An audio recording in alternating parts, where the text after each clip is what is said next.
Title: I Can't Help Falling in Love with a Foxgirl. The soft glow of the holographic television painted shifting colors across Robert Clark's apartment walls while the low hum of evening traffic drifted through the open kitchen window. Robert leaned back into his couch with a glass bottle resting against his chest while a few friends filled the room, half talking over each other about music, movies, and who had forgotten to bring snacks. "You always pick old stuff," Lynn complained from the floor near the coffee table, tossing a chip at him. "I swear you were born in the wrong century." Robert smirked faintly.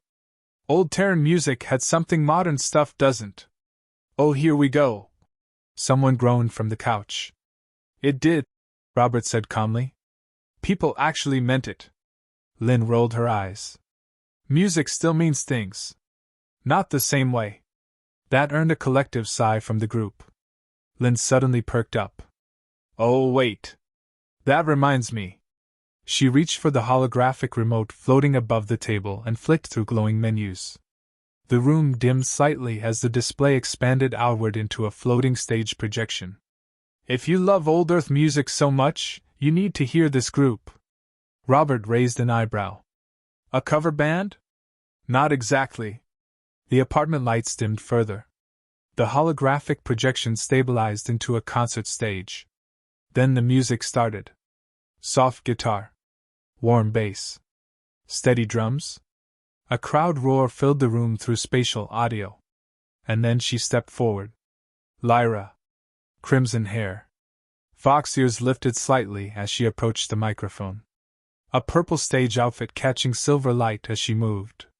Robert froze without meaning to. Not because it was loud. Because it felt real. Her voice wasn't overly processed like most modern artists. It carried breath. Texture.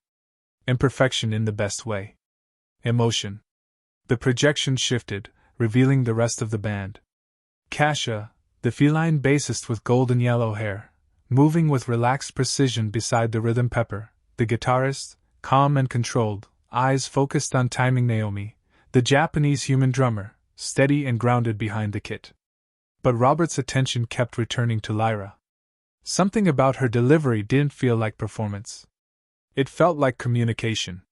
"She's good, huh?" Lynn asked, watching him more than the stage. Robert didn't answer immediately. The chorus hit.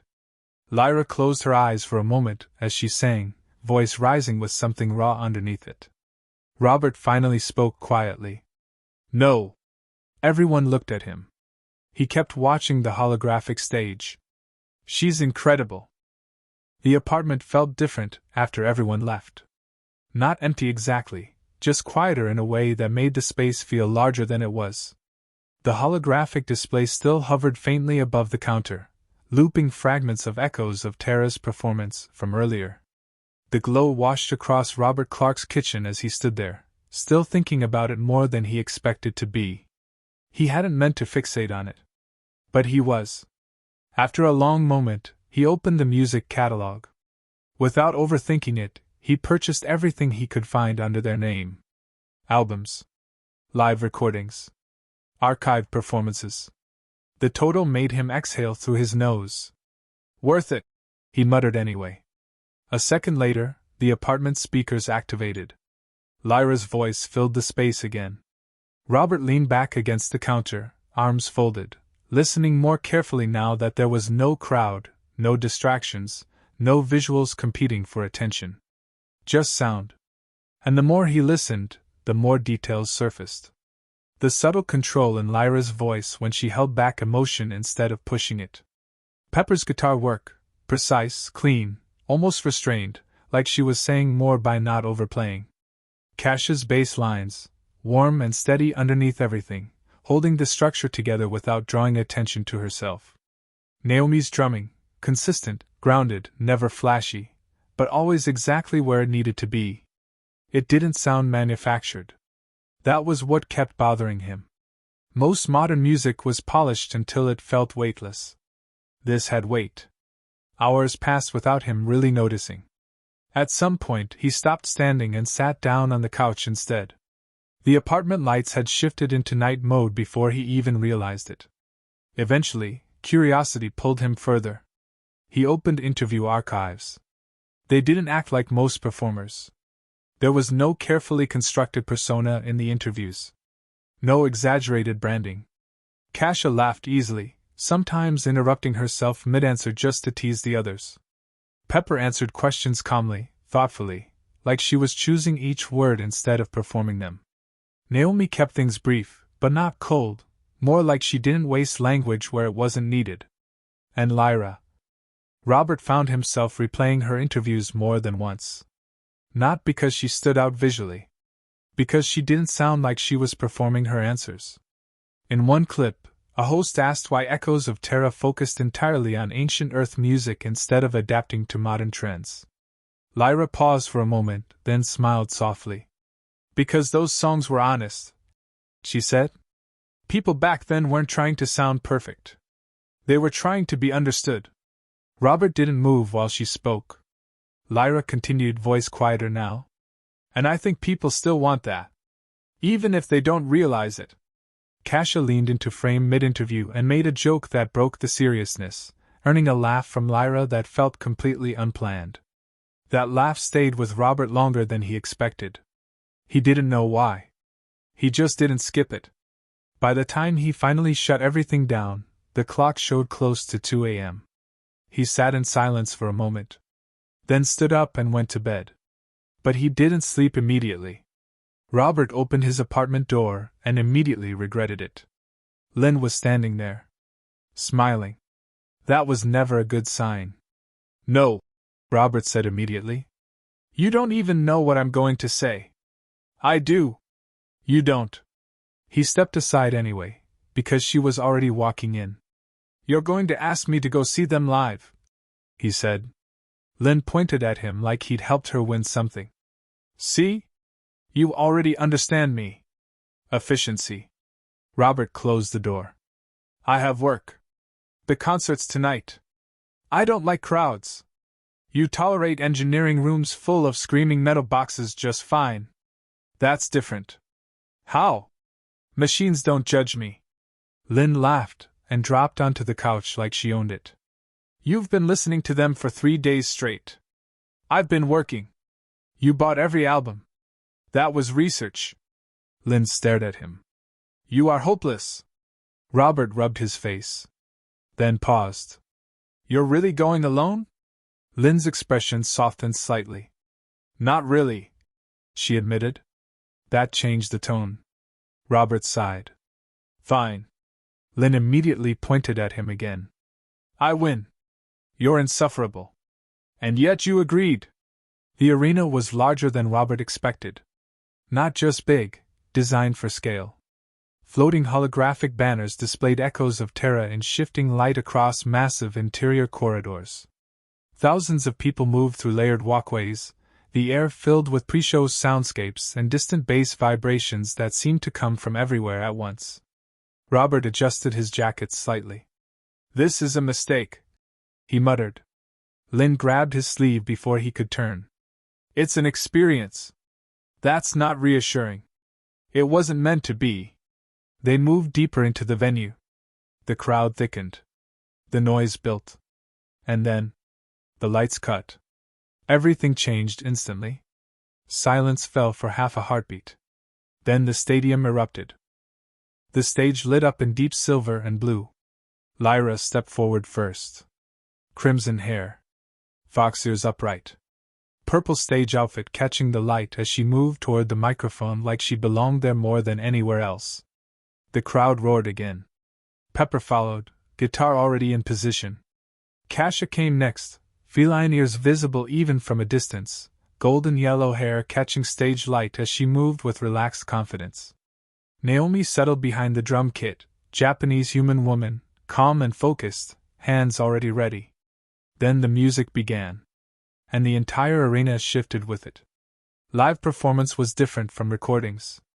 It wasn't cleaner. It wasn't perfect. It was present. Lyra's voice carried through the stadium with a kind of emotional weight that couldn't be replicated in playback. Kasia's bass grounded everything. Pepper's guitar cut through the air with precision and feeling. Naomi's drumming held the structure steady, never overpowering, always exactly in place. Robert stopped noticing the crowd. He stopped noticing the scale. He stopped noticing Lynn entirely for a moment. He just watched. Lyra moved slightly as she sang, fox ears reacting subtly with her performance.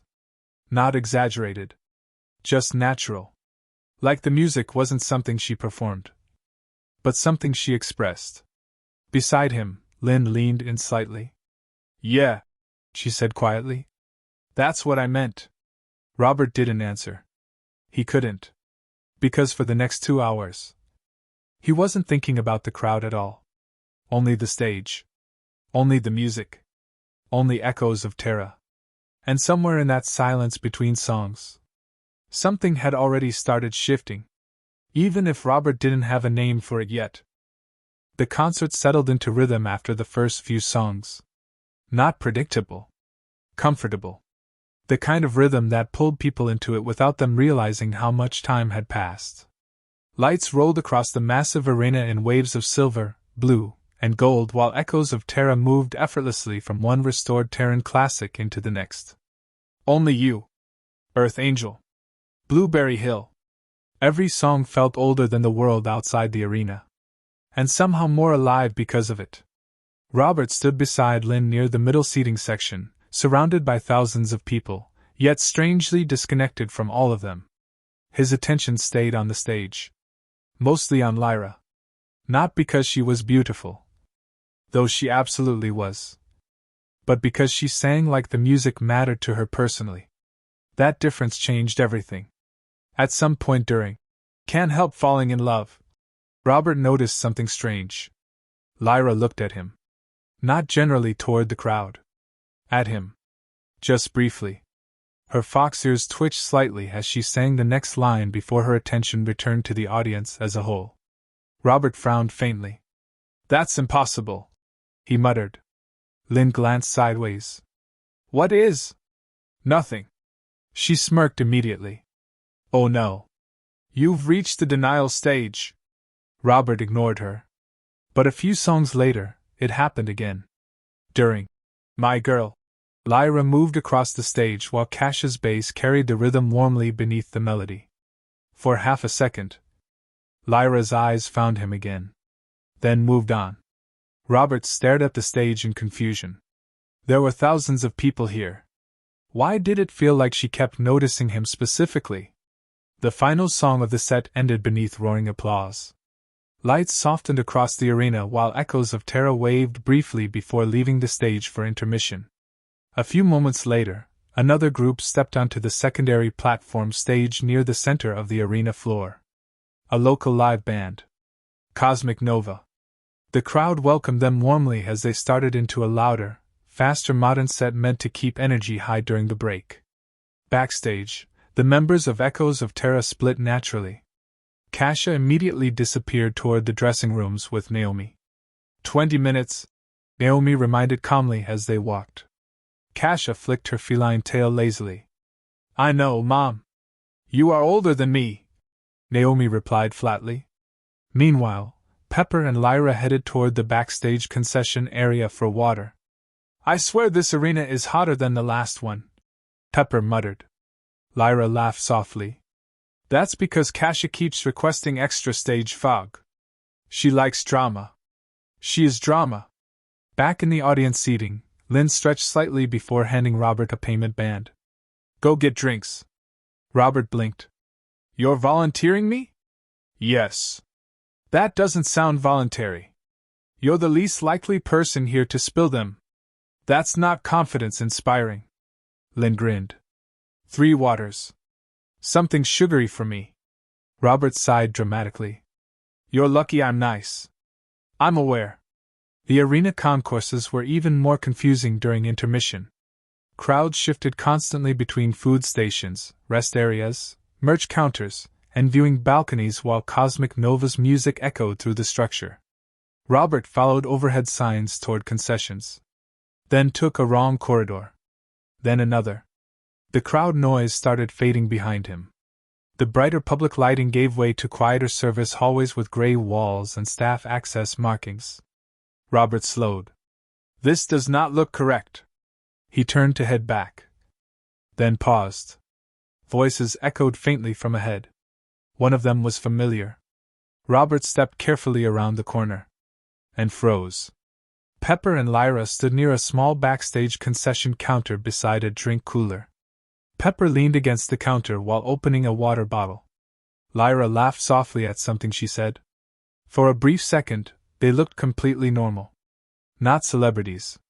Not performers. Just tired musicians taking a breath between sets. Robert almost turned away immediately. He clearly was not supposed to be here. Then he saw movement farther down the corridor. A man approaching quickly. Too quickly.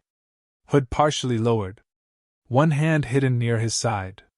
Something about the way he moved triggered immediate alarm in Robert's head. Focused. Locked in. Wrong.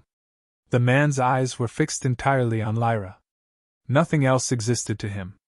Robert saw the knife a split second later. Everything happened at once. The attacker lunged forward, arms snapping upward with the blade aimed toward Lyra. Pepper reacted first. Lyra! But there wasn't enough time. Robert moved before he consciously decided to. He crossed the distance hard and grabbed Lyra around the waist and shoulders, pulling her violently against him as he turned his body between her and the knife. Lyra gasped in shock as Robert wrapped both arms around her protectively. The attacker's swing struck a second later. A sharp impact exploded behind Robert's right shoulder. The blade buried deep into the muscle behind it with enough force that the knife stayed lodged in his back. Robert's body jerked hard from the impact. A broken gasp escaped him. But he didn't let go of Lyra. Not immediately. Lyra felt him tighten around her for half a second before his balance failed. The attacker tried to yank the knife free. But footsteps thundered down the corridor. Security. Multiple officers slammed into the attacker almost instantly, driving him into the wall and wrenching the weapon loose as they dragged him backward. The crazed fan kept shouting anyway. She was supposed to be mine. She was supposed to stay with me. Pepper moved instantly toward Lyra. Lyra! But Lyra was staring at Robert. At the blood spreading slowly across the back of his jacket. At the wound behind his shoulder. At the fact he had thrown himself directly between her and the blade without hesitation. Robert staggered once before one knee hit the floor hard. The world tilted unpleasantly. Okay, he muttered weakly. That really hurt. Security pinned the attacker to the ground farther down the corridor, while medics rushed in from the service level. Move! Clear space! One medic dropped beside Robert immediately. Don't touch the wound! Robert looked mildly offended. I wasn't planning to. The medic carefully checked the injury. The knife had not struck his spine. Missed the lung. But it was still deep. And bleeding heavily. We need pressure wraps now. The medic snapped toward the others. Lyra knelt beside Robert before anyone could stop her. Her fox ears were lowered tightly against her hair now. Shaken. Why would you do that? She asked breathlessly. Robert looked at her, pale but still conscious. You seemed attached to not being stabbed, he replied weakly. For half a second, Lyra looked like she might cry and laugh at the same time. Pepper exhaled sharply beside them. You absolute idiot, she muttered in stunned disbelief. Robert gave the faintest shrug he could manage. Then immediately regretted it from the pain. Yeah, he admitted quietly. Probably fair. Around them, the music from Cosmic Nova still echoed faintly through the arena above. The crowd outside still had no idea what had just happened backstage. But for the people in that corridor, everything had changed in seconds. The arena above them kept moving. Music. Lights. Crowd noise. The distant sound of Cosmic Nova still playing through the intermission set. But backstage, everything had narrowed into one corridor. One injury. One decision that nobody inside it could ignore. The medics moved quickly around Robert. One stabilized his shoulder while another carefully cut through the back of his jacket to expose the wound. Blood soaked through the fabric beneath the embedded knife. Not catastrophic. But serious enough that nobody was relaxed. Easy, the lead medic said firmly. Do not move your right arm. Robert sat against the wall, breathing slowly through clenched teeth. I'll add that to the list. The medic glanced at him. You joking right now? Pain management strategy. Fair enough. A compression pad was positioned carefully around the wound without disturbing the blade. The medic looked up toward the others. We remove it here before transport. Lyra's expression tightened instantly. You're removing it now? We can't leave it in during movement, the medic answered calmly. If it shifts deeper, things get worse. Robert looked mildly concerned now. That sounds medically unpleasant. It will be. Pepper folded her arms nearby, still visibly tense. You jumped in front of a knife, she said flatly. You don't get to complain now. Robert looked at her tiredly. I feel like I earned at least a little complaining. Despite everything, Pepper almost laughed. Almost. Lynn reached the restricted access corridor just as another security officer stepped into her path. No entry beyond this point. My friend disappeared during intermission, Lynn snapped. I'm not leaving until someone tells me where Robert Clark is. The officer hesitated. That was enough. Lynn's stomach dropped immediately. What happened? Before he could answer, she heard it. A voice farther down the hall. That really hurt. Robert. Alive. Lynn pushed past security before they could stop her. The hallway opened into controlled chaos. Medics. Equipment. Security officers. And Robert sitting against the wall with blood running down the back of his torn jacket while Lyra knelt beside him. Lynn stopped dead. Robert? He looked over slowly. Oh hey, big sis. The relief hit her first. Then the anger. What the hell were you thinking? Robert blinked once. In my defense, the knife part happened very fast. Lynn stared at the blade still lodged behind his shoulder and looked moments away from either yelling or collapsing. Instead, she pointed at him sharply. You are never allowed to get drinks again. Fair. Security had already reviewed the corridor footage. Pepper watched silently from the side as one of the officers replayed the moment again on a tablet display. The attacker lunging. Lyra turning too slowly to react. Robert crossing the distance without hesitation. Then grabbing Lyra and wrapping both arms around her protectively as he turned his body into the attack. The knife struck him instead. Hard enough to drive the blade deep behind his right shoulder. Lyra stared at the footage without speaking. The realization settled harder each time she watched it. He hadn't tried to escape. Hadn't pushed her aside and run. He had fully shielded her with his own body. Pepper exhaled quietly. He took the entire hit for you. Lyra swallowed once. Why? No one answered. Because there wasn't a logical explanation for instinct like that. Only character. The lead medic finally looked toward Robert again. All right. We're removing it now. Lyra immediately stepped closer. Robert noticed. You don't have to watch this part. I'm staying. That answer came instantly. The medic nodded toward another assistant. Stabilize him. Two medics braced Robert carefully against the wall. The lead medic positioned her grip on the knife handle. Robert. Yeah? This is going to hurt. Great. On 3. Robert exhaled slowly. 1. His hand tightened against the floor. 2. Lynn folded her arms tightly, forcing herself not to look away. 3. The medic pulled the knife free in one fast motion. Robert doubled forward instantly with a sharp gasp through gritted teeth as fresh blood spread across the pressure pads. Lyra flinched hard beside him. Pressure! The medics moved immediately. Compression. Sealant foam. Bandaging. Robert stayed conscious through all of it, though barely. His breathing was uneven now. His face pale. Okay, he muttered weakly after several seconds. That officially sucked. One medic snorted despite herself. Good. If you're complaining, you're still functioning. A production manager appeared moments later looking deeply stressed. We need a decision. Pepper looked up immediately. Seriously? The audience still thinks this is an extended intermission, he explained quickly. If the show stops entirely, panic spreads. We need to know if the second half continues. Everyone's attention shifted toward Lyra. She looked at Robert. Then at the blood on the floor. Then back toward the distant sound of the crowd waiting above them. I'm not leaving him, she said flatly. The manager looked exhausted already. Lyra! No. Robert spoke before the manager could. You should go. Lyra turned immediately. What? The crowd's here for you, Robert said quietly. And the band. You were just stabbed protecting me.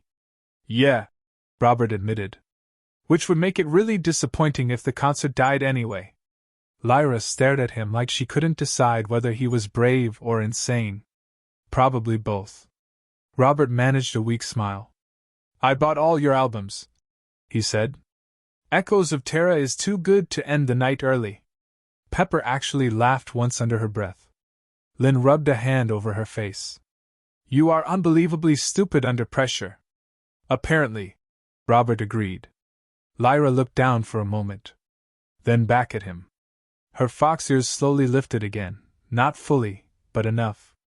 You really want me to go back out there? Robert nodded carefully. Don't disappoint them because of me. For a few seconds, Lyra said nothing. Then finally, okay. But her voice was softer now. More personal. Then you stay conscious until I get back. Robert gave the faintest smile. I'll do my best. A few minutes later, the stage lights rose again. The crowd erupted instantly as Echoes of Terra returned. But Lyra stood differently now. Not weaker. Not shaken. Focused. Grounded.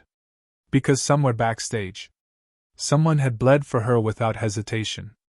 And now every lyric suddenly meant more than it had before. The man nobody knew. By morning, the entire network had the story wrong. Not completely wrong.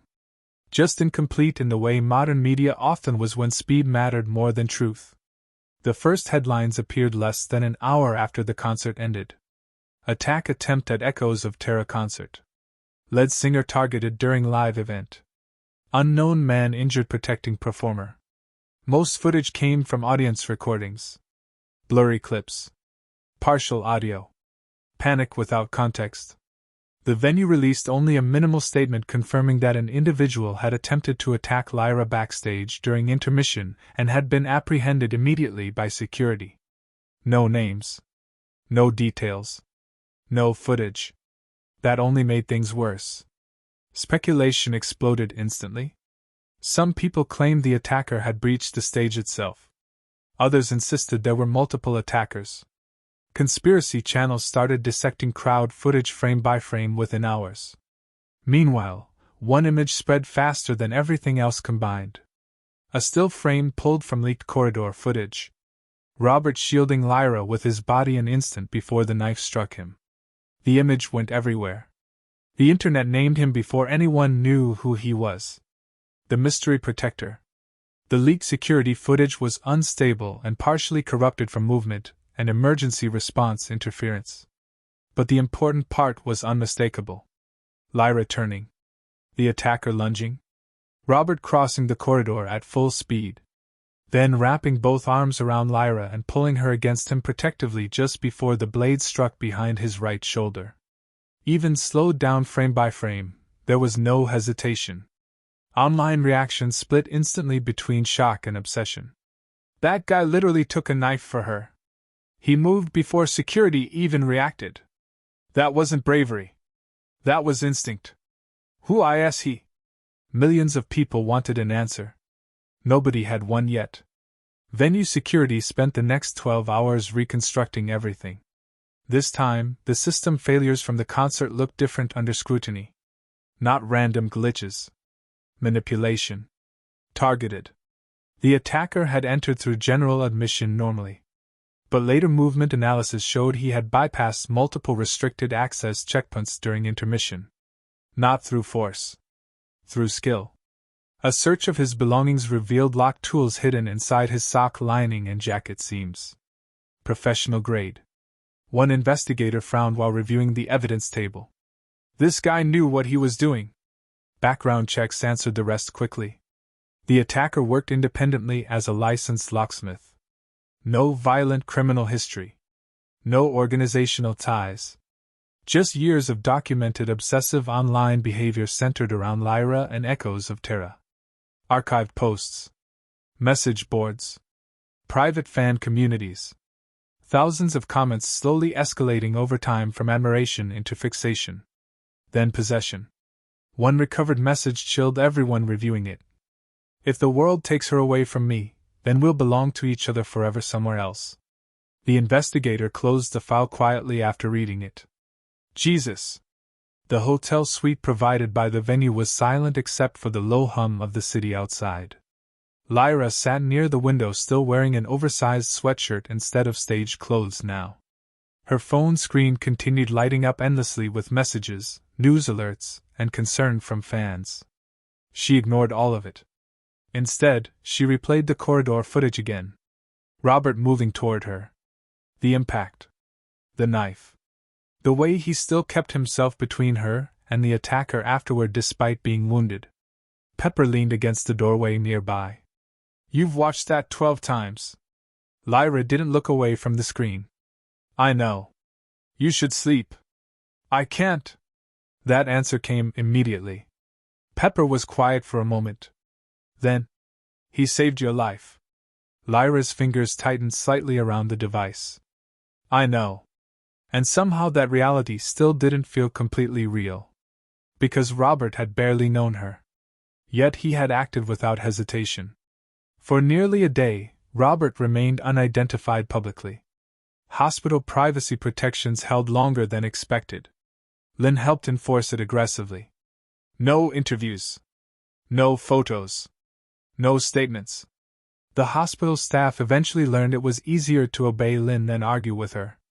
Robert spent most of the first day exhausted and heavily medicated while his shoulder remained wrapped beneath stabilization supports. The injury had narrowly missed permanent damage. Lucky. Painful. But survivable. Unfortunately, privacy never survives the internet forever. Especially not after hero footage goes viral. A hospital worker leaked a patient transfer document. Not maliciously. Just carelessly. One screenshot later. The mystery ended. Robert Clark identified as man who saved Lyra of Echoes of Terra. Everything exploded again.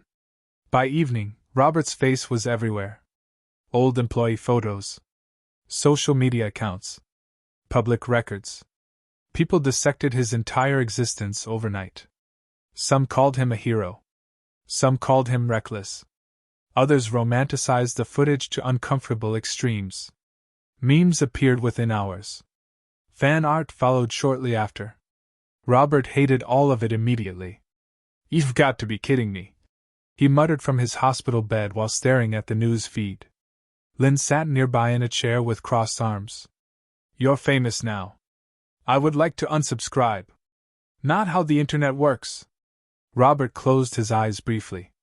I got stabbed because I was lost trying to buy drinks. That is unfortunately the funniest possible explanation, Lynn admitted. The band finally released an official statement late that night. Not corporate. Not distant. Personal. Lyra delivered it herself. The video appeared simple. No stage makeup, no performance lighting, no scripted presentation. Just sincerity. I want to thank Robert Clark, Lyra said softly into the camera. Her fox ears lowered slightly as she spoke. He protected me during something terrifying, and because of him, I'm still here. A brief pause. Emotion tightened her voice slightly before she continued. No words are enough for that. The statement spread across every platform within minutes. And for Robert, life stopped being private after that. The hospital discharge felt too normal for something that had started with a knife in his shoulder.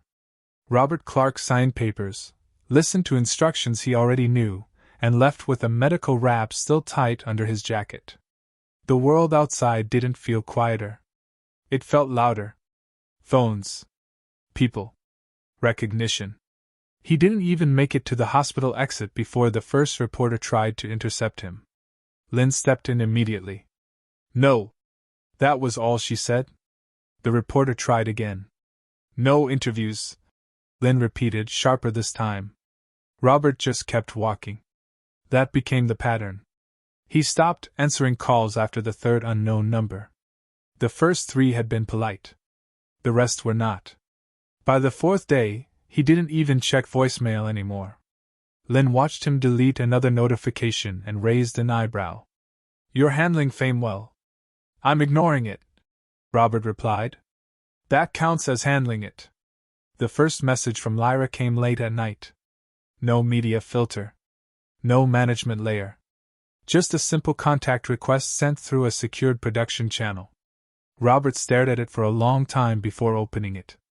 Then, Lyra, you should come to the studio when you're ready. A pause. Then another message appeared. Lyra, your sister is welcome too. Robert blinked slightly. He typed back slowly.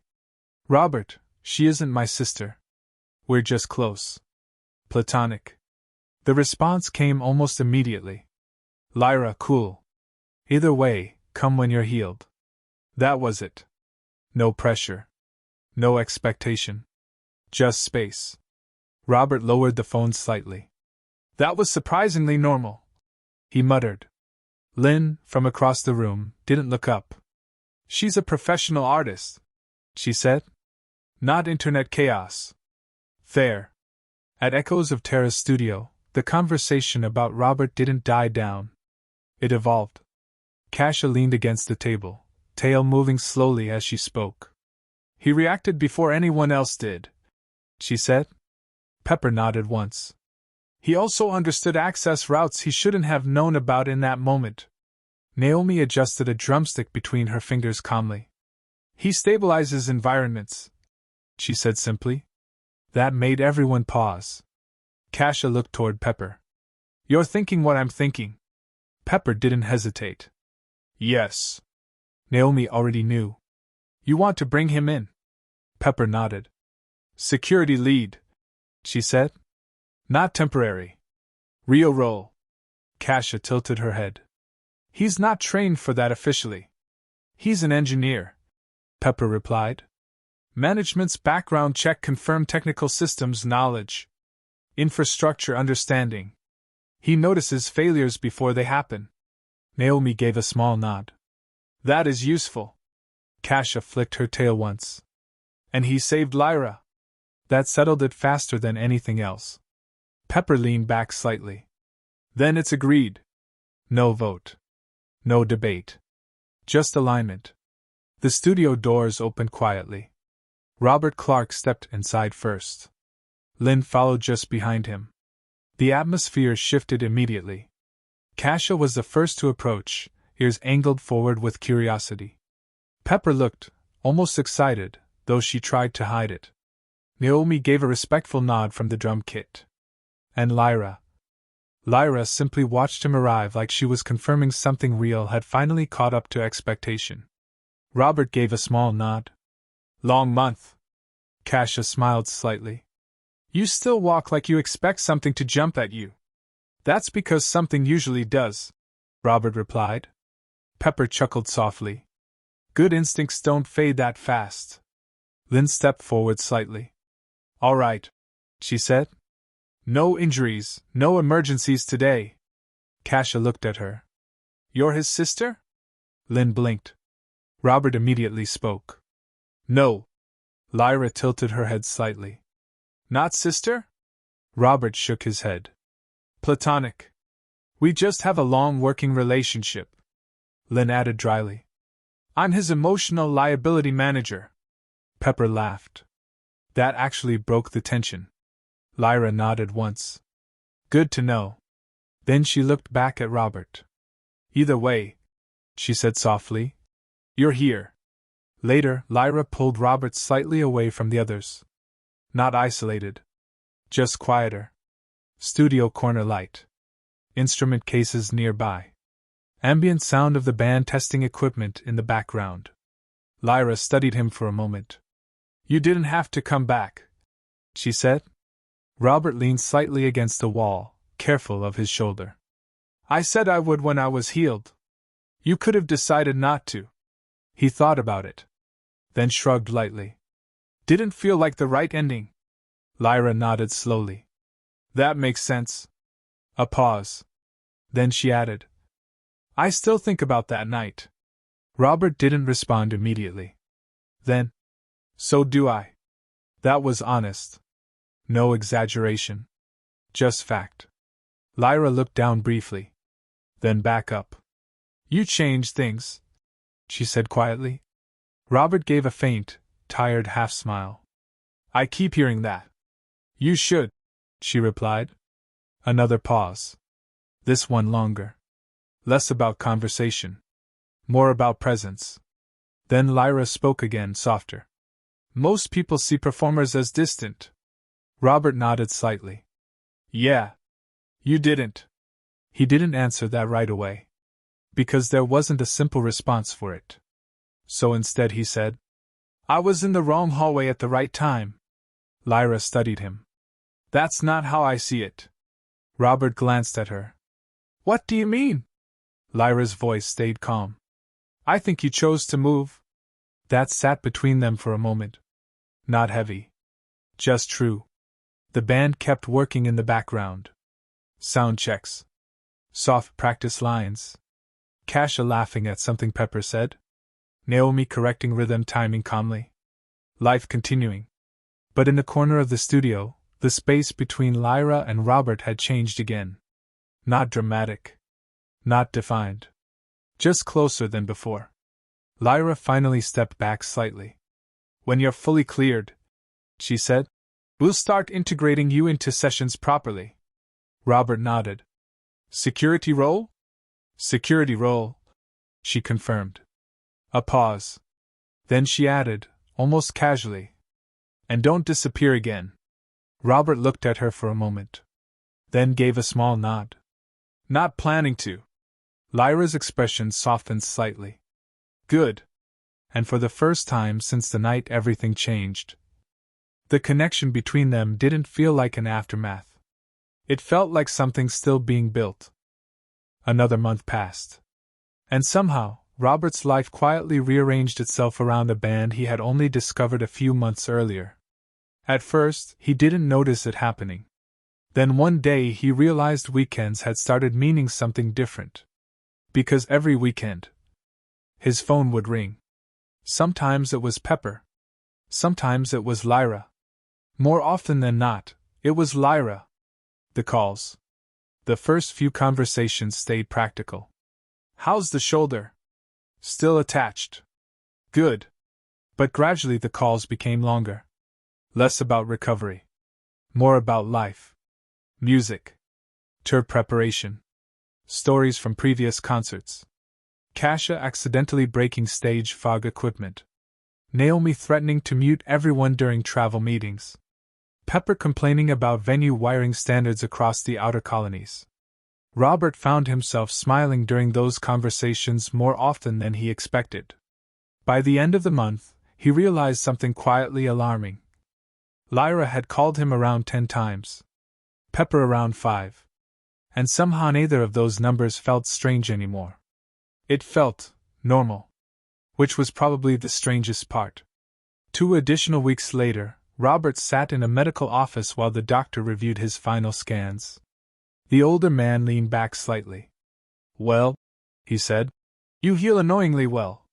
Robert accepted that as a compliment. The shoulder's stable. Mobility looks good. You'll still feel strain occasionally for a while, but medically? He signed the final release document. You're cleared. Robert stared at the paper for a moment longer than necessary. Cleared. Simple word. Big implication. Because now the next step became real. The offer. The studio felt more familiar this time when Robert arrived. Less like entering celebrity territory. More like walking into a place he already partially belonged. Music drifted softly through the halls while technicians moved equipment between rehearsal rooms. Lyra spotted him first. Her fox ears lifted slightly the moment she saw him. You're standing straighter, she observed. The doctor says I'm legally functional again. That sounds dangerous. It probably is. Pepper appeared moments later carrying a tablet. Good, she said immediately. Sit down. We're hiring you. Robert blinked once. That sounds aggressive. Pepper ignored him completely. You've already seen part of how chaotic Turing security can get. We need someone observant who understands systems. Kasia leaned over the back of a nearby couch, feline tail swaying lazily behind her. And you already threw yourself in front of a knife for Lyra? She added casually. That's a strong recommendation. Naomi looked up calmly from her drum setup. Please do not make that part of the official interview process. Kasia grinned. No promises. Pepper handed Robert the contract tablet. TUR Security Chief and Systems Engineer Liaison. Robert stared at the title. That's a real job. Yes, Pepper replied. You're serious. We wouldn't ask otherwise. The room quieted slightly after that. Because suddenly Robert understood something important. This wasn't charity. Wasn't gratitude. The band genuinely trusted him. That realization hit harder than he expected. Robert looked around the studio slowly. At Pepper. At Naomi. At Kasia. At Lyra watching quietly nearby. Then he signed the contract. Well, he said, guess I work for a band now. Kasia's ears perked instantly. Oh, this is going to be fun. Later that evening, Lyra guided Robert through one of the private docking corridors attached to the studio complex. The massive Turing vessel waited beyond reinforced glass barriers. Robert slowed as the ship came fully into view. That's your TUR ship? Lyra smiled faintly. You sound disappointed. I sound financially intimidated. The vessel looked less like civilian transport, and more like a luxury deep space carrier redesigned for entertainment logistics. Multiple habitation decks. Cargo sections. Stage transport modules. Observation windows stretching across the upper structure. The silver hull reflected dock lighting like liquid metal. Robert stared upward. How many people travel on this thing? Full crew included? Lyra asked. Around 80. 80. We travel for months at a time. That reality settled differently once attached to something physical. Not weekend concerts. Not local travel. An actual solar system-wide tour. 5 months away from Earth. 5 months away from normal life. Lyra led him deeper inside the ship. Crew corridors eventually transitioned into residential sections reserved for senior staff and performers. Then she stopped at one door and opened it. This one's yours. Robert stepped inside slowly. The room was compact but comfortable. Desk space. Storage compartments. Private shower. Fold-out display systems. A large viewing window overlooking the docking bay. Not temporary accommodations. Permanent enough to feel real. Robert looked around quietly. You already prepared this? Lyra leaned lightly against the doorway. You're part of the tour now. That sentence landed harder than she probably intended. Robert set a hand carefully against the back of a chair. You really trust me with this? Lyra looked genuinely confused by the question. You protected me before you even knew me, she said softly. Why wouldn't we? Robert didn't immediately have an answer for that. Because deep down, he was still adjusting to the idea that these people had made space for him in their lives this quickly. Lyra nodded toward the storage lockers. You can bring your things over during the week, she said. We leave next Saturday. Robert glanced back toward her. For 5 months. For 5 months, she confirmed. Lynn took the news about as well as expected. Which meant, not quietly, you're leaving the planet. It's technically still the same solar system. That is not comforting. Robert sat across from her apartment kitchen while she stared at him with narrowed eyes. 5 months, she repeated. Temporary. You got stabbed one time and immediately joined a famous touring band. When you say it like that, it sounds strange. Because it is strange. Robert couldn't even argue. Lynn exhaled heavily before leaning back in her chair. Then, quieter. You really want to go? That question mattered more. Robert thought carefully before answering. Yes. Not because of fame. Not because of excitement. Because somewhere along the way, Echoes of Terra had stopped feeling distant to him. And started feeling important. Lynn studied him for several long seconds. Then finally sighed. Okay, little brother. Robert blinked. That title again? You're leaving Earth for 5 months. I'm upgrading emotional authority. That sounds medically concerning. It should. Despite herself, Lynn smiled slightly. Then she pointed at him firmly. You call me every week. I'll try. That was not the correct answer. I will call every week. Better. Before leaving the ship, Robert stopped once more near the observation deck windows. Earth glowed in the distance beyond the docking structures. Huge. Bright. Familiar. Lyra stepped beside him quietly. Neither spoke for a while. Then she asked softly, Second thoughts? Robert looked out toward the planet. My entire life was normal 3 months ago. Lyra nodded slightly. And now? Robert thought about the concerts. The calls. The studio. The band. The room waiting for him aboard the ship. Then finally. Now I think I'm supposed to be here. Lyra's expression softened gently at that. Good, she said. And standing beside her beneath the lights of the docking bay. Robert realized he believed it too. Thursday night. Robert was halfway through organizing tools across his apartment table when his phone rang. Lyra. He answered almost immediately now without thinking about it. Hey. Hello? Lyra replied softly. There was background noise behind her, voices, movement, distant equipment loading sounds. Tour preparation. You busy? Robert asked. A little, she admitted. We're finalizing cargo lists. That sounds painful. It is. Robert smiled faintly at that. Then Lyra continued. I called because you're officially in the dangerous phase. Dangerous phase? Packing. Robert looked around at the scattered equipment cases and partially filled bags across his apartment. Fair. Lyra's voice softened slightly with amusement. Don't forget clothing, tools, or anything else you think you'll need for 5 months. 5 months still sounds unreal. You'll adjust. A brief pause. Also, she added, we already stocked your room closet with 10 uniforms, so don't waste money buying work clothes. Robert blinked. You already prepared uniforms? Yes. That's weirdly organized. Pepper's voice suddenly echoed faintly from Lyra's side of the call.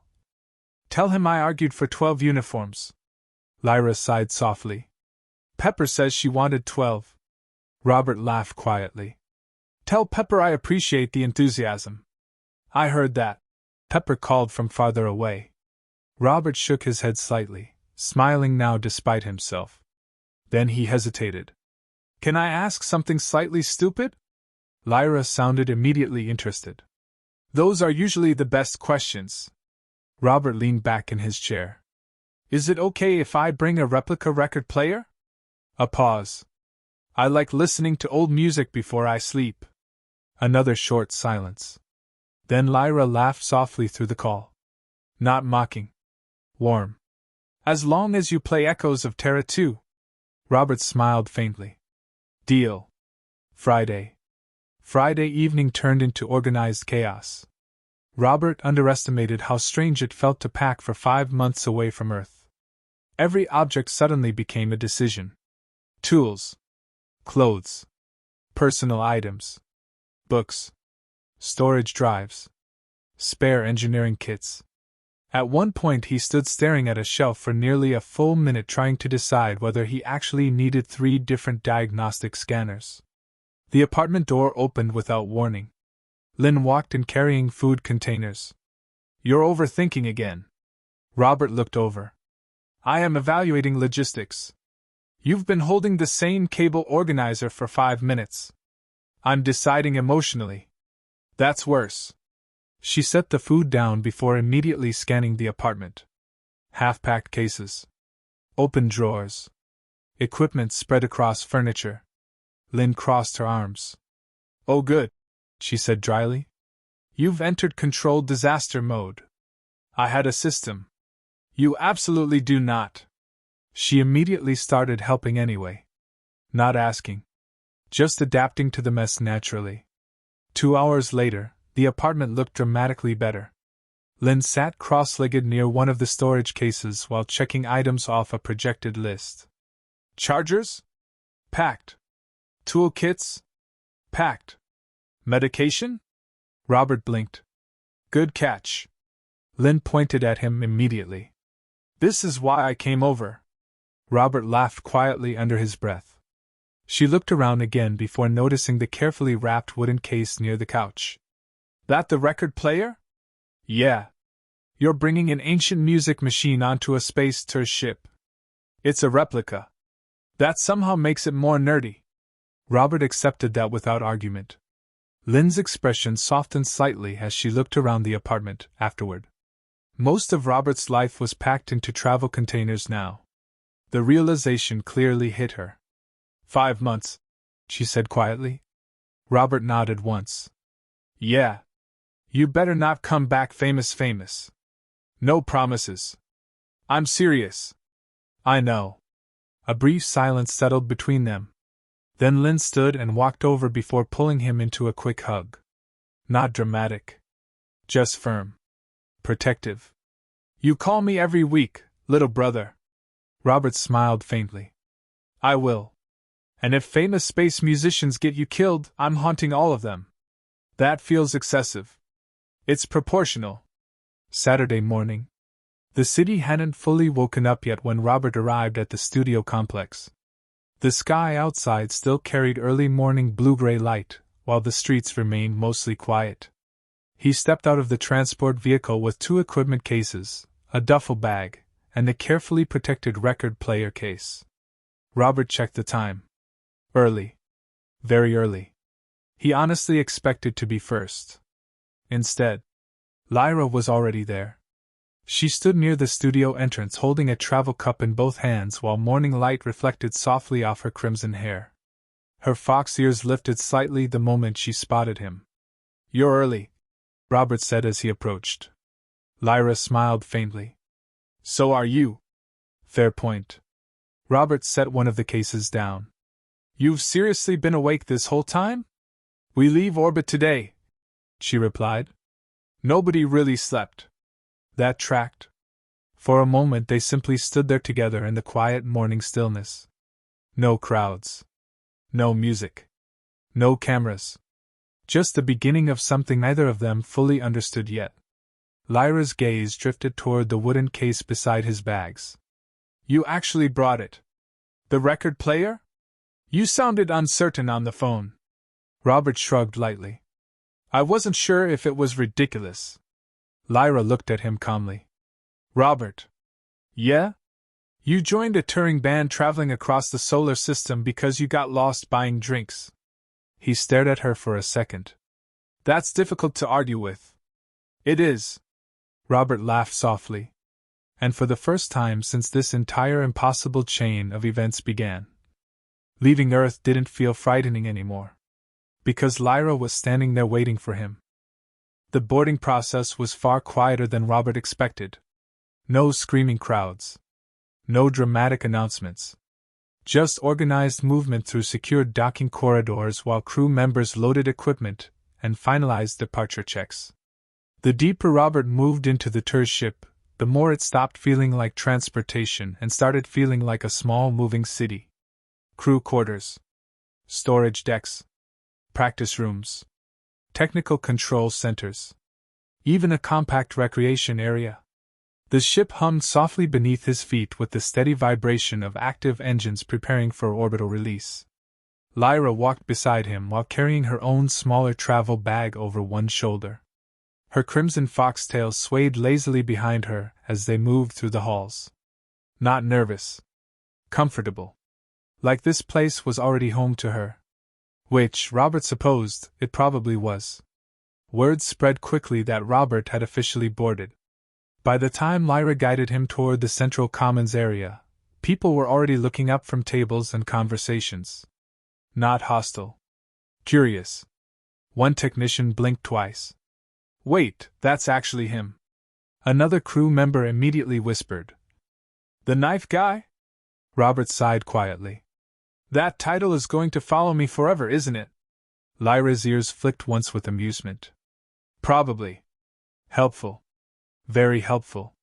Kasia appeared first, practically materializing across the room with feline energy that Robert was beginning to understand usually meant trouble. Her golden hair bounced slightly as she approached. You made it, she announced dramatically. Robert nodded. I appear to have boarded the correct spaceship. Kasia grinned. Good start. Her tail curled happily behind her before she immediately noticed the wooden case in his hands. Her ears perked sharply. Is that the record player? Robert blinked. How does everyone know about the record player? Lyra told us. Robert looked toward Lyra slowly. Lyra took a very calm sip from her drink. I was excited.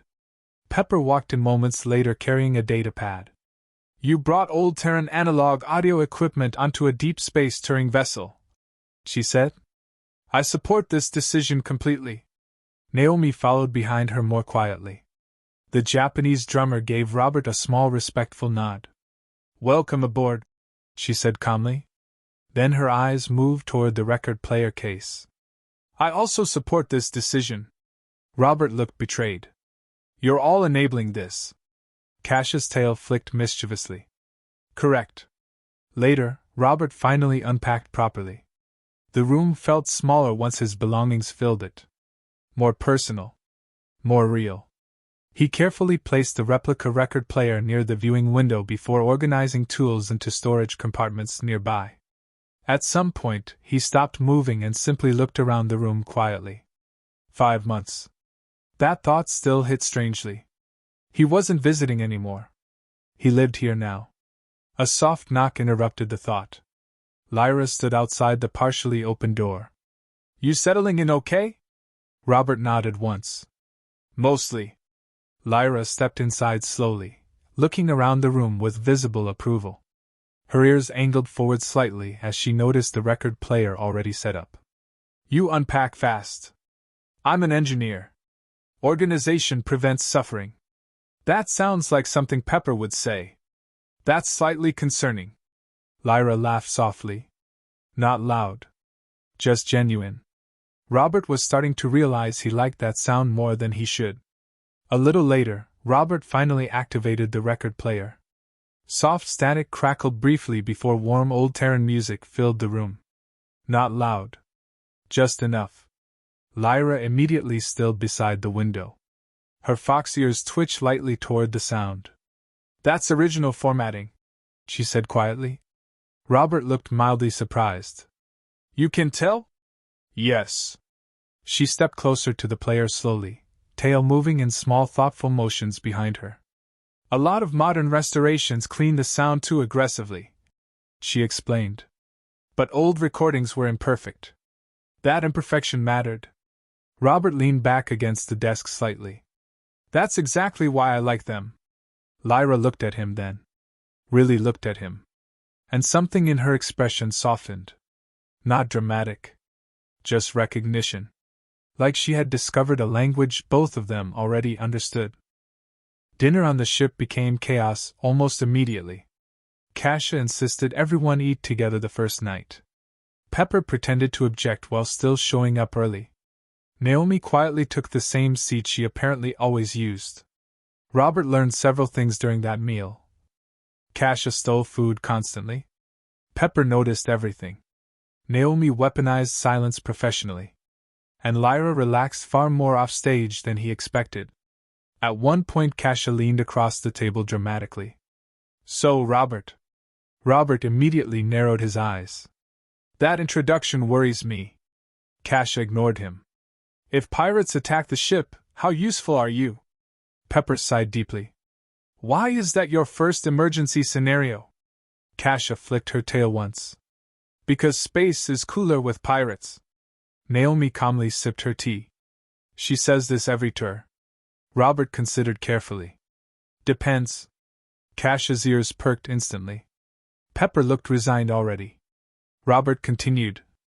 What kind of pirates? Kasha pointed at him immediately. Yes. See? He understands the important questions. Lyra laughed hard enough that her shoulders shook slightly. And for a moment, the entire room felt warm. Easy. Natural. Like Robert had somehow stepped into a place waiting for him long before he arrived. Later that night, Robert wandered onto the observation deck alone. Earth floated beyond the massive viewing glass. Beautiful. Distant. The ship had not departed yet, but departure countdowns had already started. He heard footsteps behind him moments before Lyra appeared beside him again. You keep finding quiet places, she observed softly. Robert shrugged. Too many people gets loud eventually. That's fair. For a while they simply stood together watching Earth. Then Lyra's tail lightly brushed once behind her legs as she spoke again. You fit here easier than I expected. Robert looked over. That sounds like you expected disaster. Kasha's influence had clearly spread because Lyra suddenly looked amused. A little. Rude. You brought a record player onto a spaceship. That is becoming everybody's favorite joke. It's a good joke. Robert sighed dramatically. Lyra's ears flicked upward happily at that reaction. Cute. That was the dangerous realization suddenly forming in Robert's head. Not just beautiful. Cute. The way her ears reacted to emotion. The way her tail moved when relaxed. The tiny unconscious expressions she probably didn't even realize she made. That realization felt oddly more dangerous than the knife had. Robert quickly looked back toward Earth. Probably safer. Lyra noticed anyway. Her tail swayed slightly behind her. Amused. Departure. The ship engines deepened beneath them. A low vibration rolled through the deck. Then the intercom activated softly throughout the vessel. Final departure sequence initiated. Crew movement accelerated instantly across nearby corridors. Kasha's excited voice echoed somewhere in the distance. Pepper immediately started yelling instructions at someone. Naomi calmly told everyone to stop panicking. Robert looked out through the observation glass as docking clamps slowly released from the hull. Earth remained suspended in darkness beyond them. Huge. Bright. Home. And for the first time in his life, Robert Clark watched his entire planet begin falling away beneath his feet. Lyra stepped beside him quietly. Her shoulder lightly touched his for half a second during the ship's first gentle movement into open space. Not accidental. Not fully intentional either. Just close. You okay? She asked softly. Robert stared out at the stars slowly opening around them. Then answered honestly. Yeah. And surprisingly. He meant it. The ship was still settling into itself. Not moving yet, not fully, but no longer still either. A low, constant vibration ran through the walls as systems transitioned from dock silence into departure readiness. Lights along the corridors shifted into softer nighttime tones even though it wasn't night at all. Time just didn't matter much on a ship like this. Robert Clark was still unpacking. His room door wasn't fully closed. Just ajar. Enough for light to spill into the corridor in a thin, warm strip. Enough for sound to escape. Inside, cardboard cases were stacked neatly now. Tools had found their places. Clothing was halfway organized. The record player sat near the window like it had always belonged there. And Robert, focused, slightly distracted, comfortable in the quiet, was singing. Not loudly. Not for anyone. Just because the room was empty enough to let him. I can't help falling in love with you. His voice wasn't trained in the polished way performers learned. It was something else. Steady. Warm. Unforced. The kind of voice that didn't ask for attention. It just naturally held it. He bent down slightly to open another case, still singing under his breath while sorting tools. Completely unaware that the corridor outside had just gone quiet. Lyra had been walking with Pepper toward the mid-deck control junction when it happened. Casual conversation. Routine ship check. Then, sound. Lyra slowed first. Not because she recognized the song immediately. but because she recognized the tone. Pepper noticed her stop. What? Lyra raised a hand slightly. Just enough to pause her. The voice continued from behind the half-open door. Soft. Unprotected. Real. Lyra tilted her head slightly. Her fox ears lifted without her consciously telling them to. That's Robert, she said quietly. Pepper glanced at the door. Oh. She didn't sound surprised. Just informed. Lyra didn't move for a moment. She just listened. The voice wasn't performing. There was no stage presence in it. No awareness of being heard. It was the kind of singing people only did when they thought no one else existed nearby. And that made it different. That made it dangerous in a completely different way. Pepper leaned slightly closer to the doorway but didn't step in. Her ears angled subtly forward as she listened. He's actually good, she muttered. Lyra didn't respond immediately. Her tail had stopped moving entirely. That was the first thing Pepper noticed. Lyra only did that when something had fully occupied her attention. Pepper glanced sideways at her. You're doing the thing. Lyra blinked once. What thing? Though I'm not emotionally reacting, but I absolutely am thing. Lyra gave her a look. Pepper smiled faintly. Relax. I'm just observing. From inside the room, Robert shifted slightly, still singing softly as he reached for another container. Like a river flows. His voice caught slightly on the line, not a mistake from nerves, but something more subtle. Like instinct. Lyra noticed immediately. Her head tilted just a fraction more. Pepper noticed that too. Stage instinct. Robert wasn't just singing casually. He had awareness of tone, but not performance confidence. Pepper's expression shifted slightly. Stage fright, she murmured. Lyra glanced at her. From what? Pepper nodded subtly toward the door. People. Lyra looked surprised. Pepper continued quietly. He's fine as long as it's private. But if there are too many eyes on him, he'll shut down. Lyra's gaze stayed on the door. That's interesting. Pepper smirked slightly. It usually is right before someone gets dragged onto a stage against their will. Lyra didn't answer that. But her ears stayed lifted. Still listening. Robert exhaled slightly as he closed one of the storage cases. He hadn't noticed anything outside. Not the pause. Not the presence. Not the attention slowly gathering just beyond his door. He adjusted a toolkit, humming the next line softly under his breath before continuing the song. It wasn't conscious anymore. Just something he did when things were quiet enough to feel safe. The record player in the corner was still off. He hadn't even set it up yet. So it was just his voice. Bare. Lyra shifted slightly closer to the door without realizing it. Not entering. Just closer. Her tail moved once. Slow. Thoughtful. Pepper watched her carefully now. You're enjoying this, Pepper said softly. Lyra blinked. I'm not. Pepper raised an eyebrow. Lyra paused. Then corrected herself quietly. It's just unexpected.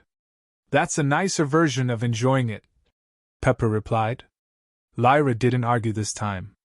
From inside, Robert's voice dipped slightly quieter as he moved away from the door. The sound softened. Faded slightly. Lyra noticed immediately. A small instinctive reaction, like something had been taken away too soon. Pepper noticed that too. Oh no, she said under her breath. Lyra looked at her. What? Pepper gave her a knowing look.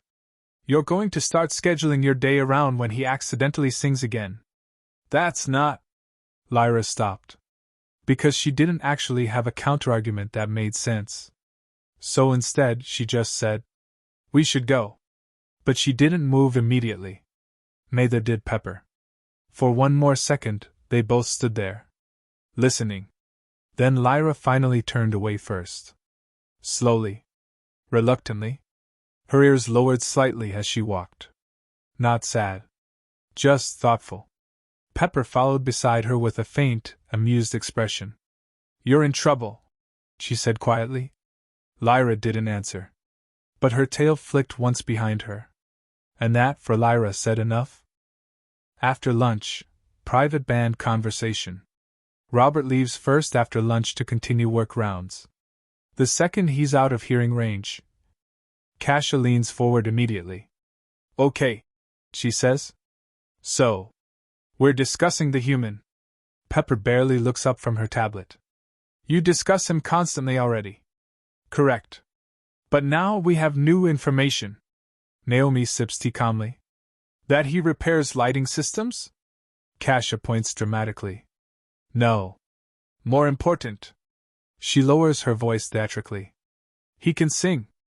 That gets Naomi's attention. Pepper finally looks up. Lyra immediately tries to stay neutral, which makes Kasia notice instantly. Pepper leans back slightly. He's actually very good, she says calmly. Natural tone. Good control. Old-style emotional delivery. Naomi tilts her head slightly. How good? Pepper considers it honestly. Enough that if he didn't have stage fright, he could probably hold a live audience. Lyra quietly adds. He sings like he means the lyrics. That makes the table briefly quiet. Kasia's tail flicks once sharply. Oh no, she says immediately.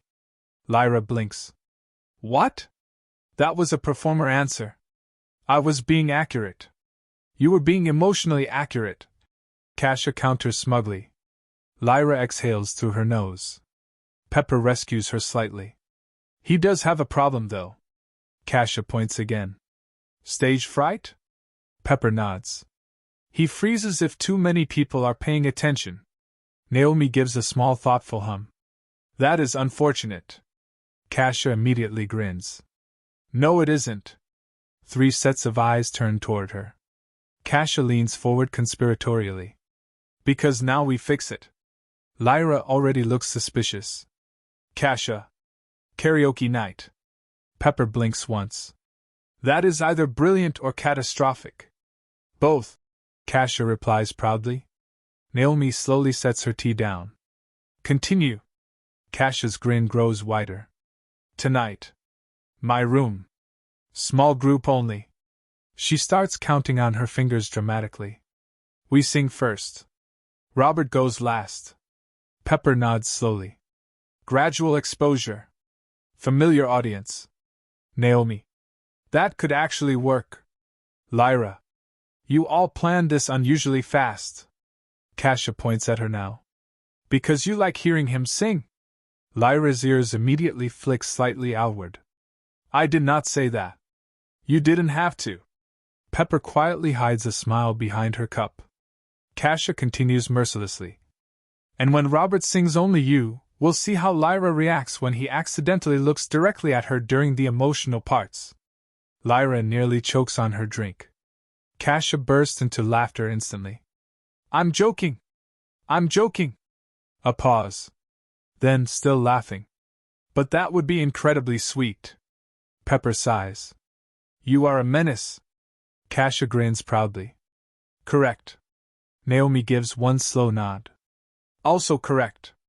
Meanwhile, Lyra says absolutely nothing, which somehow tells the others even more than if she had argued. Robert should have known something was wrong the moment Lyra knocked on his door personally. Not texted. Not called. Actually showed up. He opened the door cautiously. Lyra stood outside in casual clothes instead of stage wear, crimson hair loose around her shoulders. Her fox ears lifted slightly when she saw him. Hey, she said softly. Robert immediately narrowed his eyes slightly. That tone means I'm being recruited into something. Lyra blinked once. Maybe. Robert sighed. What is it? Karaoke night in Kasia's room. Robert stared at her. Then immediately. No. Lyra tilted her head slightly. It'll be small. No. Just us. No. You already sing around us anyway. That's different. Lyra folded her arms lightly. How? Robert answered instantly. Accidental singing doesn't count. That made one of her ears twitch slightly in amusement. It absolutely counts. Robert shook his head immediately. I'm not doing karaoke with professional musicians. That sounds like psychological warfare. Lyra laughed softly before she could stop herself. The sound caught him slightly off guard. Then she stepped a little closer. Come anyway, she said. Not demanding. Not manipulative. Just honest. Robert already knew he was losing this argument. You planned this on purpose, he muttered. Probably. That's concerning. Kasha planned most of it. That's more concerning. Lyra smiled faintly. And that was the problem. Because Robert realized very quickly. If Lyra was the one asking, he wasn't going to say no. He exhaled dramatically. Fine. Lyra's tail immediately wagged once behind her before she controlled it again. Good. Robert pointed at her. That reaction means I was trapped from the beginning. Yes, she admitted calmly. Kasha's room looked exactly like Robert expected it would. Comfortable case. Colored lighting strips. Music equipment everywhere. Blankets thrown across furniture. Snacks already arranged like this had been planned for hours. Kasha opened the door dramatically the moment Lyra and Robert arrived. He accepted. Robert frowned immediately. You say that like you captured wildlife. We basically did, Pepper replied from the couch. Naomi lifted one hand politely from her seat. Good evening, Robert. Thank you for sounding normal, Robert said. You're welcome. Kasha immediately pointed toward the center of the room. Okay. Rules. There are rules? Robert asked cautiously. Yes. Nobody leaves until they sing. Robert turned toward the door immediately. Pepper was already standing in front of it. No. That feels illegal. It is friendship, Pepper corrected. That sounds fake. Kasha ignored him completely. We go first. You go last. Robert froze slightly. That was planned disturbingly fast. Correct, Kasha said proudly. The night started easier than Robert expected. Kasha sang first. Energetic. Playful. Completely fearless. Her feline tail swayed constantly while she performed dramatically for absolutely no reason. Pepper followed with a calmer rock ballad, surprisingly good at controlling a room without even trying. Naomi sang third. And somehow the quietest member of the group had the smoothest voice of all of them. Robert looked genuinely surprised afterward. Naomi blinked calmly. I was classically trained. Of course you were. Then Lyra stood. The room shifted slightly without meaning to. Not because she intended it. Because performers carried gravity naturally. She chose something softer this time. Not stage energy. Just warmth. And Robert made the mistake of watching her too closely while she sang. Because suddenly he understood why crowds disappeared into her performances. Not beauty. Not fame. Presence. When she finished, the room applauded lightly. Kasha immediately spun toward Robert. Okay. Robert already knew. No. Okay. No. Lyra looked toward him now. Her expression gentler than the others. Robert. That was unfair. Because she said his name softly enough that refusing suddenly felt unreasonable. Robert sighed heavily. I dislike all of you equally. Kasha gasped dramatically. That's growth. Only you. Kasha grabbed the karaoke console before Robert could reconsider. Oh, this one's perfect. Robert narrowed his eyes. That sentence concerns me. Kasha selected the track instantly. The opening instrumental began. Robert froze. Kasha. Kasha grinned like a predator. What? You absolutely did that intentionally. Maybe. Robert looked toward the screen. Then toward Lyra. And immediately regretted it. Because Lyra's face had turned deep red. Not subtle embarrassment. Actual visible blushing beneath her crimson hair. And worse. Her foxtail was wagging quickly behind her before she realized everyone could see it. Kasha saw it instantly. Her expression became dangerously delighted. Oh my God! She whispered loudly. Lyra immediately covered part of her face. Kasia, stop. I didn't even do anything yet. Pepper quietly looked away to hide a smile. Naomi took a slow sip of tea like she was pretending none of this was happening. Robert stood there completely trapped between confusion and panic. Why is everyone reacting like this? Kasia pointed dramatically at Lyra's tail. That. Lyra made a distressed sound immediately. It has a mind of its own sometimes. Kasia collapsed into laughter. Pepper finally spoke calmly. For future reference, fast tail wagging usually means emotional excitement. Robert blinked once, then immediately looked away from Lyra out of pure survival instinct, which somehow made Lyra blush harder. Kasia was now barely breathing from laughter. This is the best karaoke night we've ever had. The laughter eventually settled enough for the music to continue. Eventually. Kasia was still wiping tears from her eyes from laughing too hard. Pepper looked only slightly more composed.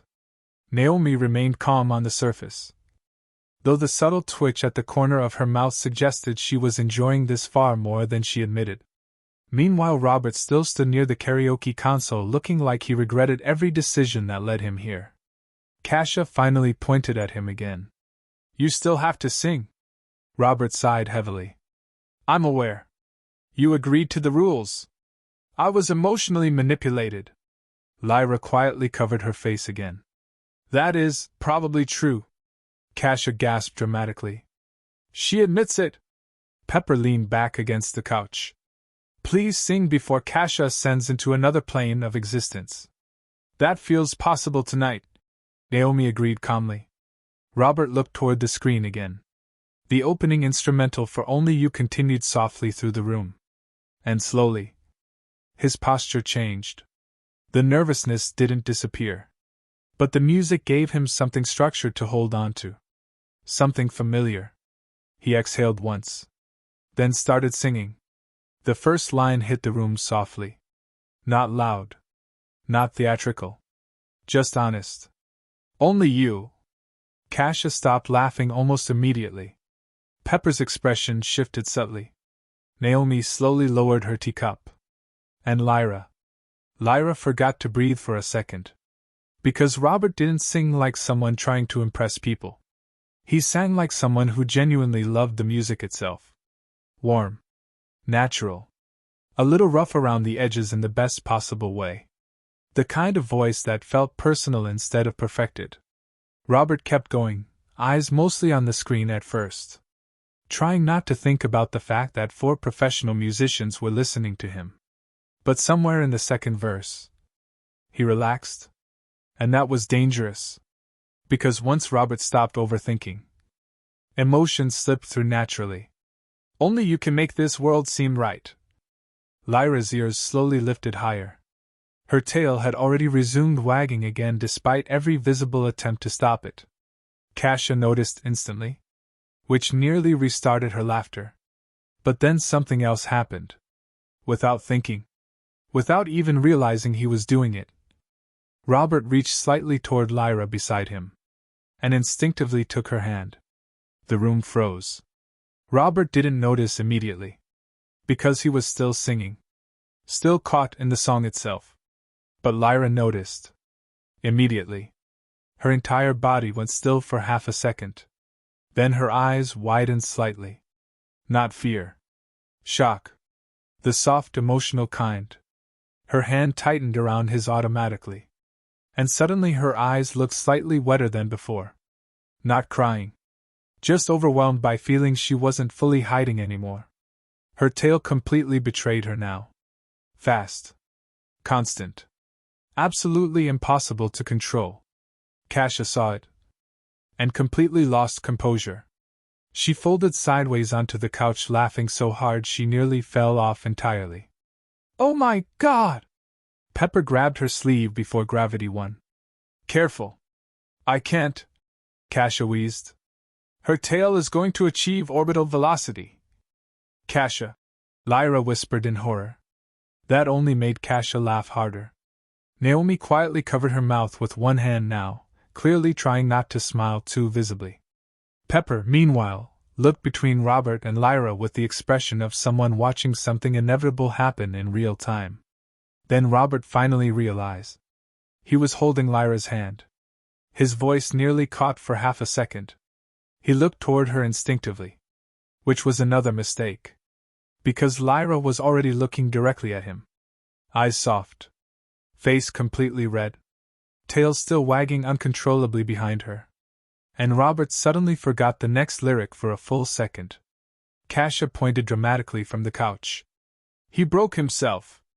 I did not. Robert protested weakly while still singing. You absolutely did. Pepper sighed softly. This is somehow more romantic than most actual love songs. Naomi nodded once. Significantly more. Robert somehow managed to recover the song. Barely. But now the entire emotional balance of the room had changed. Because the music wasn't theoretical anymore. Not to Lyra. Not after that handhold. And definitely not after the way Robert kept unconsciously looking toward her while he sang. By the final chorus, Lyra wasn't even pretending to calm her tale anymore. She had given up entirely. And when the song finally ended, the room went quiet for one suspended second. Then Kasia immediately exploded. I knew it! The room after applause. The moment the final note faded, the room didn't immediately react. That was unusual for Kasia. Normally she filled silence like it offended her personally. But this time, she just stared. Pepper was the first to move. A slow exhale. Yeah, she said quietly. That happened? Naomi gave a small nod. Confirmed. Kasia suddenly jolted upright. No. Pepper looked at her. What? Kasia pointed directly at Robert and Lyra. That. Robert blinked. That's not helpful. Kasia stood up fully now. That was not just singing. Lyra immediately folded her arms. It was karaoke. Kasia narrowed her eyes. It was emotional warfare. Robert sighed. I feel like I'm being investigated. You are, Pepper said calmly. Naomi added. Emotionally. Lyra tried to speak normally. We are all overreacting. Kasia immediately turned to her. Your tail is still moving. Lyra froze. Her tail stopped for half a second. Then betrayed her immediately again. Faster this time. Lyra closed her eyes briefly. Ignore it. Kasia looked absolutely delighted. I will never ignore this. Pepper gently grabbed Kasia's shoulder. Stop making it worse. I am enhancing the situation, Kasia corrected. Eventually, Kasia finally allowed the moment to end. Mostly because Naomi quietly said, It is getting late. Which somehow carried more authority than anything else in the room. One by one, they started heading out. Kasia left last, still muttering. I cannot believe I witnessed live synchronized emotional damage. Pepper followed, giving Robert a small nod. Naomi paused briefly at the door. Then, good singing. Robert blinked. Thank you. And then it was just two people left. Lyra. Robert. The room suddenly felt much larger. They walked out together. The corridor lighting outside Kasia's room had dimmed into night cycle tones. Soft. Quiet. Neutral. At first neither of them spoke. Robert kept his hands in his pockets. Lyra walked slightly beside him, not ahead, not behind. Just there. After a while, Robert finally exhaled. I should probably apologize. Lyra looked at him immediately. For what? For the hand thing. He glanced away slightly. That wasn't exactly planned. Lyra slowed a fraction. Then stopped walking completely. Robert stopped too. The silence between them tightened just slightly. Lyra spoke softly. You don't need to apologize. Robert looked at her. I might have crossed a line. Lyra shook her head once. No. A pause. Then, quieter. You didn't. Robert didn't respond immediately. Because something about the way she said it didn't feel casual. It felt certain. Lyra looked down the corridor briefly. Then back at him. I didn't want you to let go. That landed. Cleanly. No theatrics. No performance voice. Just her. Robert didn't move for a moment. Then he nodded slowly. Okay. Another pause. The kind that could have turned awkward. But didn't. Instead, Lyra's tail brushed lightly against his leg by accident as she shifted her stance. She froze immediately. That was not intentional, she said quickly. Robert glanced down, then back at her. I didn't think it was. That made her ears flick slightly upward. A tiny, almost hidden relief. Meanwhile, down the corridor, Kasia had already cornered Pepper. I need to discuss what we just witnessed. Pepper didn't even slow down. No. Kasia followed anyway. Yes. That was karaoke. Kasia grabbed her own hair dramatically. That was romantic development in real time. Pepper finally stopped walking. They sang a duet.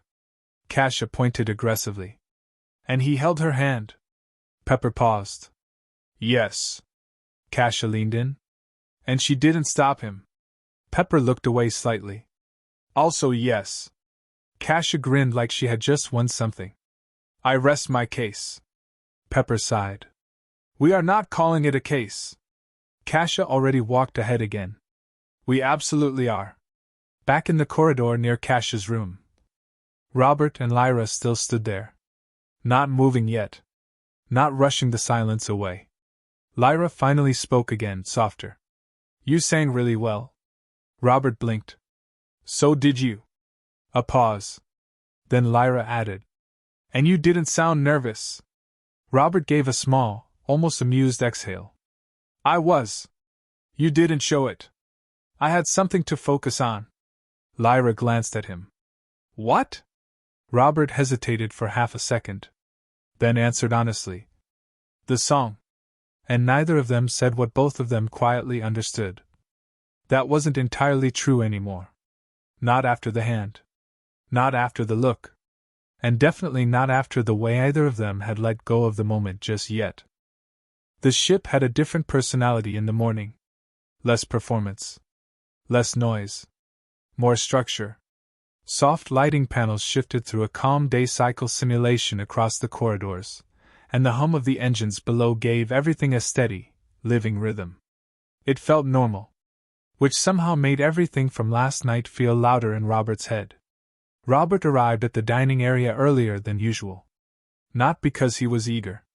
Because he didn't know what timing would feel safest. The table was already partially occupied. Kasia waved immediately. Good morning, duet partner number 1. Robert stopped mid-step. Please don't call me that. Kasia leaned back in her chair, grinning. No. Pepper didn't look up from her tablet. Morning.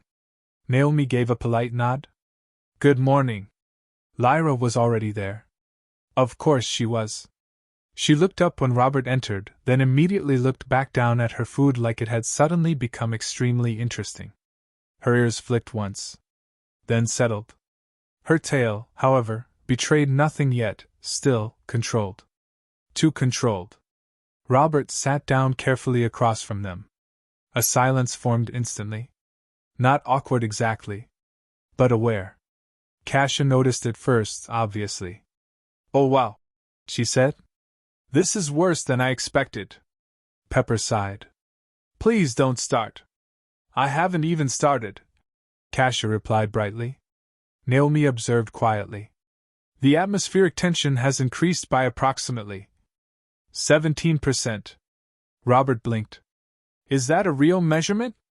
Yes, Naomi said calmly. Lyra coughed lightly into her drink. I think we're all just tired, she said. Kasia pointed at her immediately. Liar. Lyra froze. I am not. Kasia leaned forward. You are performing emotional neutrality. Lyra opened her mouth. Then closed it again. Robert stared at his food like it might explain what was happening. At one point, Lyra reached for a drink at the same time Robert did. Their hands almost touched. Both stopped instantly. A full half-second of stillness. Then Lyra pulled back slightly too quickly. Sorry, she said. Robert nodded once. Yeah. Same. Neither of them moved for a moment afterward. Pepper watched this silently. Kasia watched this intensely. Naomi took a sip of tea. This is fascinating, she said. Kasia nodded. I know. Lyra's ears tilted back slightly. Can we please eat normally? Kasia leaned back dramatically. No. Eventually, the group began to disperse.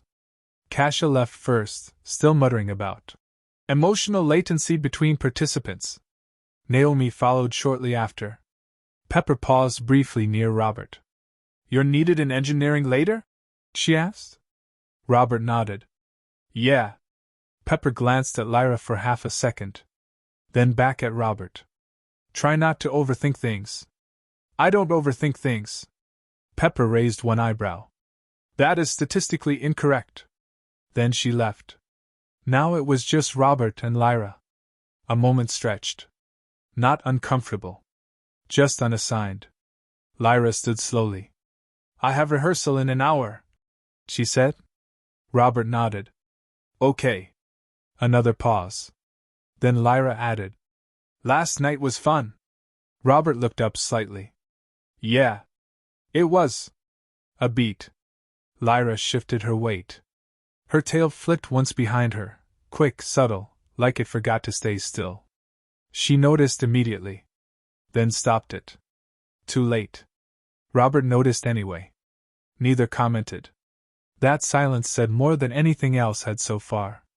Lyra nodded once. I'll see you later. Yeah, Robert said. And she walked away. Robert stayed seated for a moment longer than necessary. He didn't move immediately. That was the problem. Because his brain had already replayed the karaoke moment at least 6 times since waking up. The hand. The song. The look. He exhaled slowly. This is going to be complicated, he muttered. Then he stood up and headed for engineering. Down a different corridor, Lyra slowed her pace slightly. No one was around. Her expression softened just a fraction. She touched her own hand briefly. Then stopped herself. Get it together, she murmured quietly. Her tail flicked again anyway. She sighed. And kept walking. Later that day, Kasia found Pepper in a hallway. I have concluded something, Kasia said seriously. Pepper didn't slow down. No. Kasia kept walking beside her. They are worse in the morning. Pepper sighed. I said no. Kasia ignored her. It's not just attraction. Pepper glanced at her. What is it then? Kasia grinned. Mutual emotional instability with rhythm synchronization. Pepper stared at her. You are insufferable. Kasia nodded proudly. Correct. By the end of the morning, nothing had been said directly. Nothing had been defined. Nothing had changed on paper. But on the ship, in small unnoticed ways, Robert and Lyra were already adjusting their paths around each other. Not avoiding. Not chasing. Just aware. And that awareness was starting to stay. The ship felt quieter the next day. Not literally. The engines still hummed beneath the floors. Crew members still moved through corridors. Music still drifted occasionally from rehearsal rooms somewhere deeper in the ship. But something about the rhythm felt slightly off. Like 2 parts of the same song had drifted out of sync. Robert spent most of the morning buried in maintenance work. That had been the plan. After karaoke night. After the hallway conversation. After all of that. Focusing on systems felt safer. Predictable. He crouched beside an open maintenance panel, while diagnostic lights reflected softly across his face. A technician nearby glanced over. You know you don't have to volunteer for every repair request, right? Robert tightened a connector carefully. I like staying busy. That usually means someone is avoiding thinking. Robert immediately replied. No, it doesn't. The technician snorted softly. Sure. Robert ignored that and finished reconnecting the circuit. The overhead lighting stabilized a second later. Problem solved. Simple. Easy. Nothing emotional about wiring. That was the point. Lyra stood alone in the rehearsal studio, adjusting her microphone. Kasia and Naomi had gone to grab food. Pepper was reviewing security updates somewhere. For once, the room belonged entirely to her. She started singing softly. An older Earth song. Slow. Warm. Familiar. But halfway through the second verse, she glanced toward the studio door. Without thinking, her voice faltered slightly. Lyra blinked, then frowned at herself. Seriously? She restarted the song. But a few minutes later, she looked toward the door again anyway. 2 decks away, Robert paused mid-step. Music drifted faintly through the ship's corridor speakers. Not the full rehearsal audio. Just enough. Just her voice. Soft through the walls. Robert stood still for a moment before he realized he'd stopped walking entirely. A passing crewman noticed. You okay? Robert blinked once. Yeah. The crewman listened for a second. Oh. The singer. Robert immediately started walking again. I was checking the audio bleed. Uh-huh. Robert pretended not to hear that. But he slowed slightly until the song faded behind him anyway. Later that afternoon, Kasia returned to rehearsal carrying snacks and chaos equally. Lyra was sitting on the edge of the stage platform reviewing lyrics. Kasia narrowed her eyes immediately. You're distracted. I'm reading. You're staring at the same line repeatedly. Lyra looked down instantly. I am not. Kasia sat beside her dramatically. You expected Robert to wander in today, didn't you? Lyra's ears twitched immediately. Too fast. Too obvious.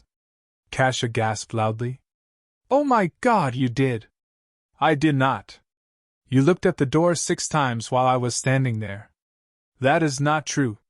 Pepper walked into the room at that exact moment. It was actually 8. Lyra turned toward her in betrayal. Pepper. Pepper shrugged calmly. I noticed things. Kasia pointed triumphantly. Validation.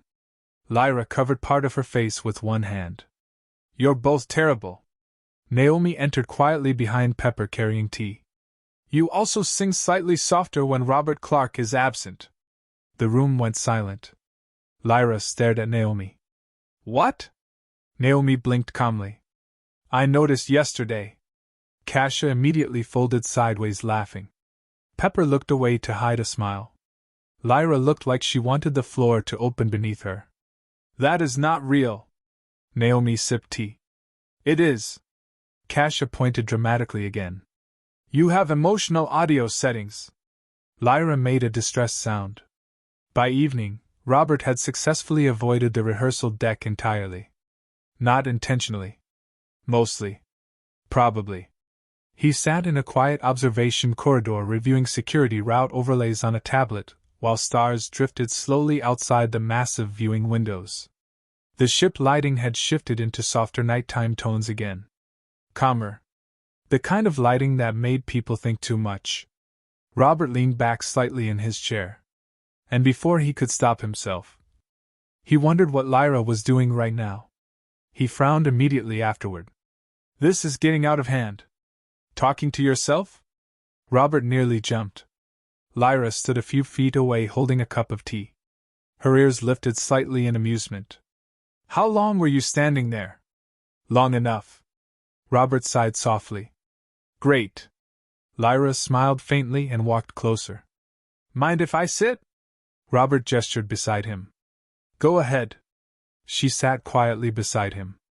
Not too close. Not far away either. Just comfortable. The stars moved slowly beyond the glass.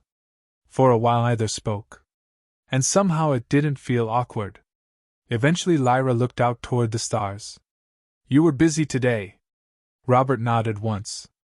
Engineering had a lot to do. Lyra nodded slightly. Right. A small silence followed.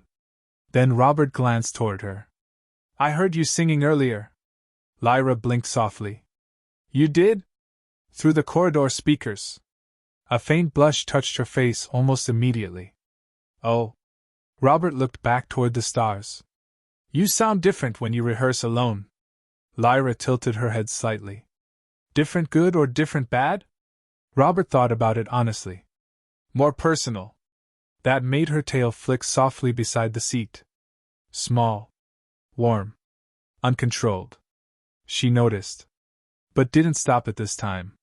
And after a moment, she asked quietly, Did you miss it? Robert looked at her. The singing? Lyra nodded once.